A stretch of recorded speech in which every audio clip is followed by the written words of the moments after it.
Hi, and welcome to Three Questions With. Got my buddy Steve DeVries with us. Steve is a business coach. Good afternoon, Steve. Welcome to the show. Thank you, Kevin. Thanks for having me. So, Steve, I want to go in a slightly different direction today because I know through our conversations you worked in some larger companies. I've never done that in my life. So I'm curious, did you like it? What was the experience like? So it's a great question. I would say I ran business units as general manager on behalf of large companies. So I kind of got the best of both in a way. I had to learn how to be part of the large company politics because inevitably when you're a general manager and you have a boss, that boss is part of a much larger, like it could be a publicly traded corporation, or it could just be like a private equity type of company. Either way, you have to be part of that culture, but then you also have to be part of the local business unit, because that's the business ultimately that you're responsible for, and those are the people that you're ultimately closest with. So it's about being part of both in reality. Is that feasible? It can be, but again, you're wearing two different hats, right? So it's like two different languages. Yep. So the people in the local business unit, right? They're the ones that are doing the jobs day in, day out. They're the ones that are grinding and making everything happen, whether it's operations people manufacturing things, whether it's the sales people, whether it's the local HR, the local accounting people, or the engineering people. That's one team, and you have to be part of that team, right? And they generally don't see themselves as part of the parent company, right? That's almost like its own separate planet. And so oftentimes your question is it feasible? So it's feasible if the leader is the bridge between the two and understands the concerns about the local business unit and understands the concerns about the parent company and acts as a bridge, right? So I had to filter the message from the parent company to make sure that everyone, could take it in and make it real for them at the local business unit. And then when there's concerns locally, they don't always want to hear it at the corporate level. And so you have to figure out how to bring that message and work both ends. And so it can actually get a little bit lonely. It kind of feels like you're on an island. I was speaking with somebody yesterday who's in that exact situation. And he says, yeah, it feels like I'm on an island sometimes. I said, yeah, I absolutely get it. All right, let me try to blow up your bridge then. All right. So the parent company's like, Steve, we have a great idea, buddy. We want you to implement it. And you're sitting there going, oh my God, my team is going to lose their mind when I tell them this. And you're sitting there going, okay, because they are the parent company, you have to carry out your orders sometimes. But when you find yourself in that situation, you yourself don't agree with it. How do you sell it to the team without them going, really, Steve? We don't respect you anymore, buddy. You know that's a crazy idea. Why are you sitting there smiling at me going, yeah, it's going to be great. It's going to work. When you're like, there's no chance it's going to work. Where's the balance? So the first advice I would give to anyone that finds himself in that situation is you do have to understand who you report to. And sometimes we have to carry out and execute orders that we don't agree with and we don't like. And sometimes we have to trust in those leaders, right? So that's the corporate guy speaking to me.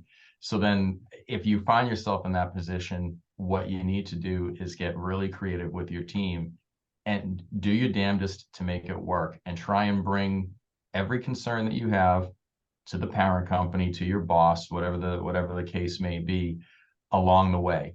You may get that unreasonable person that says, I don't care about any of these problems, just go get it done.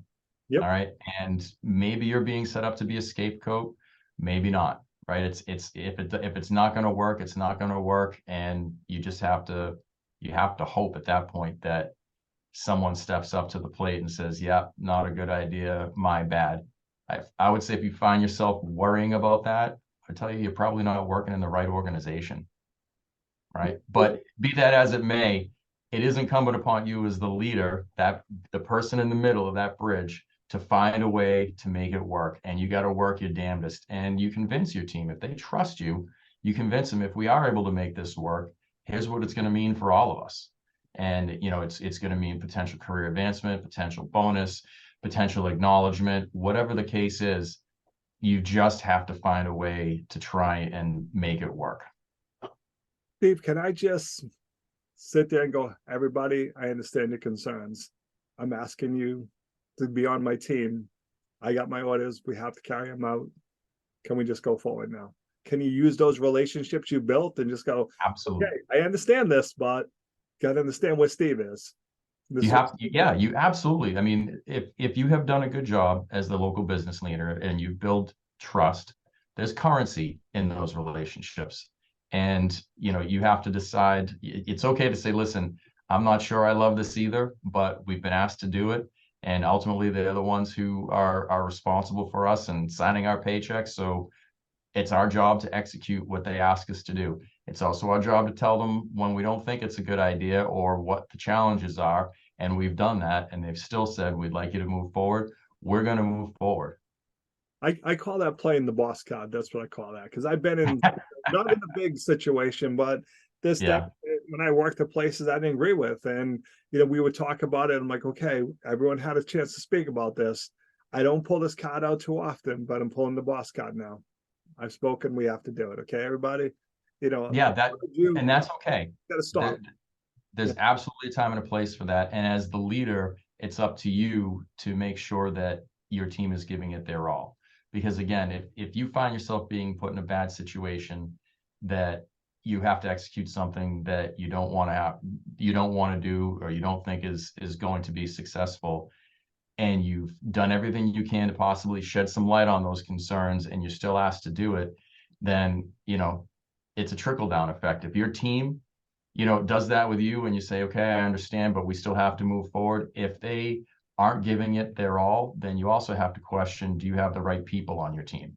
Because you should be building a team where people are going to go to whatever level they can in order to make a situation successful.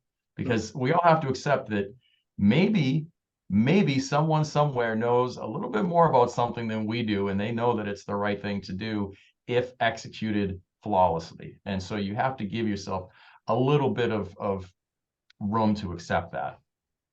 Awesome. So, Steve, what's the best way for people to reach out to you if they find themselves in this situation? Yeah, I always like to direct people to my LinkedIn page, Kevin. So just look for Steve DeVries. There's not a whole lot of us. Focal Point Coaching is the business, so that should narrow it down. There are no other focal point coaches with the name Steve DeVries. Find me there. All my contact info is there. I post regularly. I'd love to chat.